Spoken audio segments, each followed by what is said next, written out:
Welcome to Vintage Genetics, where it is all about classic bodybuilding. And today will be a back workout with some biceps with a subscriber, and he actually got all the way from Belgium to the gym that I train at. And that was quite a long drive, so I made sure to do all the proper back exercises, plenty enough, and teach him some of the exercises he doesn't normally do. He actually trains in his own gym, a home gym with a lot of barbells and dumbbells, pretty much free weights, and he says that he never actually did this exercise, the lat pull down, and plenty of other exercises on a lot of machines that he never did, so it was probably a very new experience to him, and I'm pretty sure that he felt the muscle ache afterwards. So yeah, we start out with the lat pull down behind the neck. The difference between a lat pull down in front and behind the neck is that when you pull it behind the neck, I feel it more in the upper back thickness area. The trap area, you contract the traps when you pull the weight down, and comparing it to the lat pull down in front of the body, it's more for the lats and the lats width. Of course, you work the lat width with both pull down variations, but I feel that the lat pull down behind the neck is a little more thickness oriented. And then again, another pull down, a V-bar pull down, and I love this one for the stretch. As you can see, the stretch is really important. I'm not skipping it, I'm actually keeping it there for a second, stretching out the lats to the maximum, and when I'm going down, I make sure to contract the entire back, including the lower back.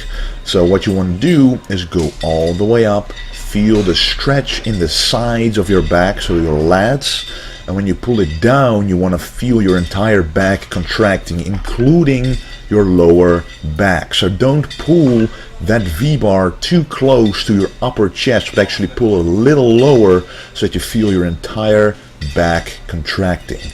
And I always have said that this exercise is kind of a variation, a combination of a pull down and a row, because as you can see, I'm pulling the weight down, but because of the angle of my body, it kind of looks like a row, kind of comparable to the seated row, but still different. The stretch is different, the angle is different, and it's just an all-round great exercise for that back width and thickness. And since my back width is pretty good in comparison to my back thickness, I'm really going to focus more on the rowing exercises. A lot of people who think they got a weak back always try to do a lot of pull down exercises or other exercises targeting the back width, but trust me, you want to work more on the back thickness, because that will fix all of your back problems. Again, this is another row exercise, the seated row, a full stretch and a full contraction of the back, just like the V-bar pull down.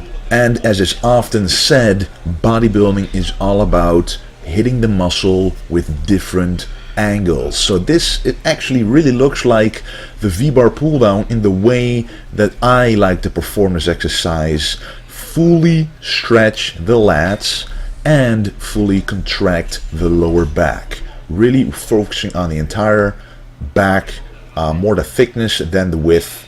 With the V-bar pull down, it's more the width than the thickness. But then we move on to an ultimate classic back thickness exercise, the bent over row. And my grip is just a little wider than shoulder width, because this is a lot more for the back thickness in my opinion, and you can contract your back a lot better. When you have a too wide of a grip, when you go up, the contraction is lessened. The further away your arms are from your body, the less you're able to really contract the muscle, especially when working the back. You can imagine, just like doing a bench press, if you do it very wide, then it's much more difficult to feel the chest contracting at the top than if you would do it very narrow. So that is kind of an analogy that you can use to understand what I mean. And I don't really go heavy on the bent over row. Going too heavy will only compromise your form, and this angle from the side really shows that my back stays straight or arched throughout the entire exercise, which is something that is very important to do. And right here I'm explaining that you really want to work the rear delts. A lot of people forget to do this, because the front delts easily overpower the rear delts. When you do a lot of chest, when you train your shoulders, the rear delts simply don't get the attention that they need, especially when you do a lot of exercises pulling the weight towards your abdominals, like the seated row. So then you want to do a row that specifically targets the rear delts.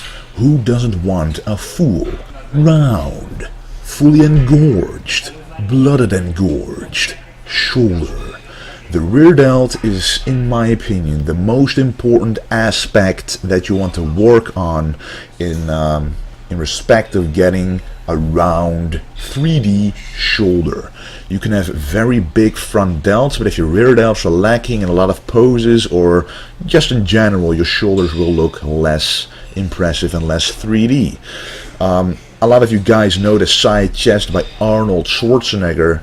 He did have great side and front delts, but his rear delts were kind of lacking, which did make his chest appear bigger, but his shoulders appear smaller. And what I want to do is create fully developed shoulders, especially nowadays, during the modern bodybuilding era. I still want a fully classic physique, but with modern aspects of it, fully proportionate. And then it is time to move on to the biceps, starting out with an ultimate classic, the barbell curl. And I want to show the very first set that I'm starting out with just the bar. The biceps are a small muscle group, so you don't want to overload them with too much weight. I'm only adding 5 kilo plates on each side every time, because doing any more will only compromise my form. You want to go all the way down and all the way up, contracting and stretching the bicep to the max, to work it fully, pump it up fully, and make sure that it grows for the next time. But yeah, a lot of people do too much weight with the biceps and then wonder, why are my biceps growing? Well, it is because you're not really using the biceps only. When you're going that heavy, there is no way that those little muscles can move that much weight. You use your body movement, you use momentum, you use your front delts, even your back. Stuff like that happens when it's too heavy for you. And the mind-muscle connection is very important here as well, because even with the bar, you can make it hard on yourself by just squeezing the biceps as hard as you possibly can. And this is what I do with every single exercise. When I'm contracting, I contract the muscle as hard as I can, pump up as much blood in there.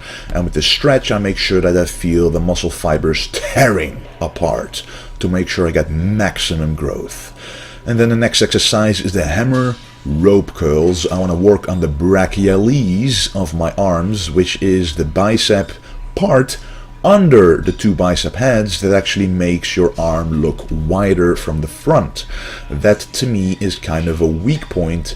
The bicep from the side is pretty good, but from the front it is not up to par yet. So right here I'm training the brachialis, and the more I get conditioned, the better you will be able to see it.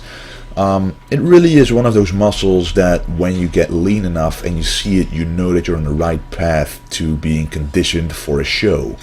And this is really a great way, in comparison to the dumbbells, to keep full tension on the biceps all the way down and all the way up. When you're doing dumbbells, when you're going down at the bottom, the tension is gone. But with this one, if you stand a little bit like this, a little bit angled, even when you're going all the way down, the tension is still there. And the tension is especially there when you go all the way up. Always use a full range of motion, contract very hard at the top, and let the blood flow. Okay, and the last exercise of today is actually a unilateral preacher curl, and I like to do this because one of my arms, one of my biceps is a little bit smaller than the other. And if you look closely, you can see that I'm starting out with the left bicep. But what I'm explaining right here is that the way you're sitting really makes a difference. If you sit back too much and your upper arm is straight on this platform right here, the tension at the top will automatically disappear. And when you lean forward enough, the tension will always be there in order for you to actually hold the weight there. Just try it out and you will see the effect for yourself. But I'm starting out with left, because usually I can do, for example, 10 reps with left, and with the right one I could do 12 or 13 reps, but I stop at 10 reps so that my right bicep doesn't do more effort every time in comparison to the left one. That is one way to work on, disproportionate arms or any body part that you got. And when doing certain exercises for the first time, or just not being used to doing a certain exercise, it is always very instinctive not to go all the way down, because it feels awkward and you feel weak at the bottom. But this is especially the reason why you should do it, a full range of motion, because you want to work on the weakest part of the range of motion in order to grow the muscle fibers that contract right during that period. And you just have to force yourself to do less weight than you know that you're able to do a full range of motion. This increases the time under tension, and it increases the actual contraction of the muscle and the full stretch and the pump that you will get because of it. And with biceps, I like to go to failure usually, but not to extreme failure. So I like to do at least 5 or 6 reps, maybe even more. Usually actually 8 to 10 reps at least, because it's a small muscle group. You don't want to risk straining it. I actually had an injury on my left bicep before from going way too heavy on the hammer curls. So what I want to do is at least do a couple of good clean reps with the biceps, and not start out or end out too heavy, because it simply puts too much risk on a small muscle group like that. So volume for these small muscle groups with a good contraction and a good stretch is much more important than going as heavy as you possibly can, in my opinion. Alright guys, that was the video of today. I want to thank you for watching, and very soon we will be coming out with new clothing on the vintagegenetics.com website. So check it out very soon. Check out my Instagram at Wesley Vissers. You can see it in the description if you want to be aware of when the release will be as soon as it happens.